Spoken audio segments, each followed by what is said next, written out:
All of the top sports stars will surround themselves with a team of support staff, also known as an entourage. So let's take a boxer for example. They'll have their boxing coach, their strength and conditioning coach, they'll have the nutritionist, they'll have their mindset coach, and so forth. When used on an individual basis, these specialties will help, but when put together, these specialties actually create world champions. So this is where your mentors will step in. Your mentors are those who you turn to help you with key areas of leadership. This will include recruitment, developing leaders, road trips, retraining. So how do you select your mentors and how to use them? Well, first of all, catch up with your coach and evaluate your current skill level. Which of the leadership key areas could you do with some improvement? Ask your coach then who is the best that they know in that particular area. After you've identified the person, that's the person you're going to seek out. So go out there, find them and build a relationship with that person. Now remember, you won't jump into bed with somebody after the first meeting. Well, I hope so, maybe some people are a bit different out there, but hopefully you wouldn't. So get to know the person first. Get them to a point where they actually want to help you. So find out about them. Let them know where you're at. Let them know what you're looking to work on. Find out what the best time is for you to work with them, and also the best way to communicate with that person. So once you arrange your time, be prepared. Have your questions ready. Remember, the person that you're seeking out will probably be busy, so you'll probably only get 15 minutes max of their time. So be specific with your situation.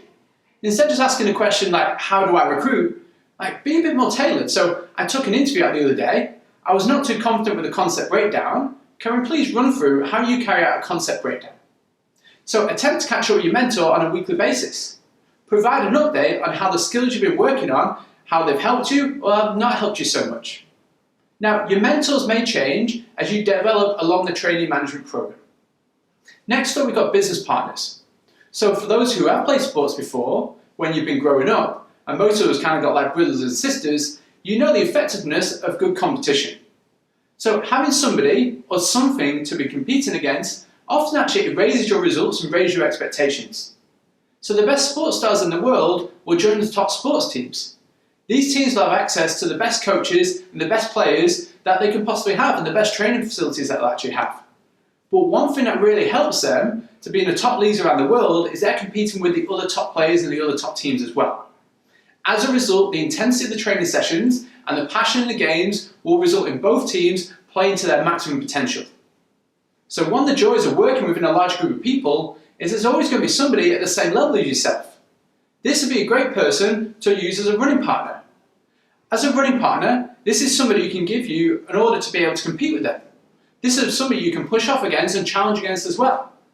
Now, it's most likely that your running partner will probably change time after time.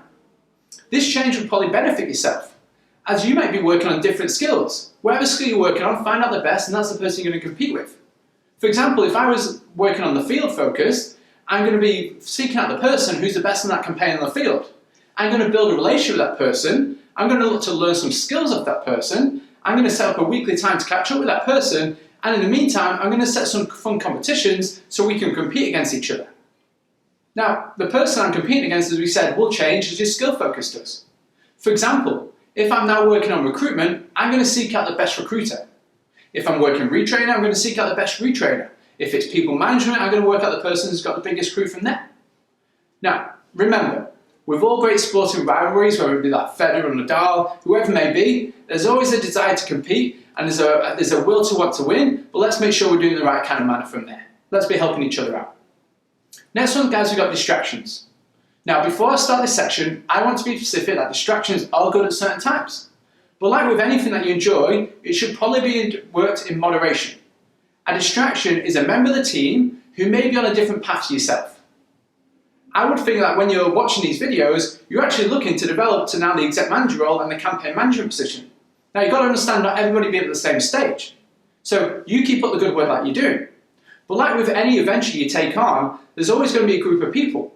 People have different backgrounds and different experiences. There'll be people moving in different directions. So with the training program, you'll have people who are going to be in the fast lane. People are building strong habits. They have clear goals, they know what they're working towards. Then there's going to be people in the medium lane. These people are just doing just enough, just kind of what's expected. They could be in a fast lane, but they're pretty happy kind of where they are with the habits and the goals that they actually have. They eventually might move over to the fast lane. And then you have people in the slow lane. So just like on a motorway, the majority of the time, these people are actually veering off towards the exit. That'll be sometimes a place with times with different team members. Now, we can give them all the education, all the coaching we possibly have, but their future lies away from what we're looking to create here. Now, it's now the opportunity for yourself to decide which lane you're in. Are you in the fast lane and you're associating with other people in the fast lane, or you're in the medium lane and the slow lane from there? Now, I'm not saying now you go out there and you don't talk to anybody else who doesn't have clear goals or kind of any clear habits, but it's up to yourself to make sure that you're really protecting your time and really protecting your effort you're looking into. Make sure you're hanging around with people on a similar kind of mission to yourself.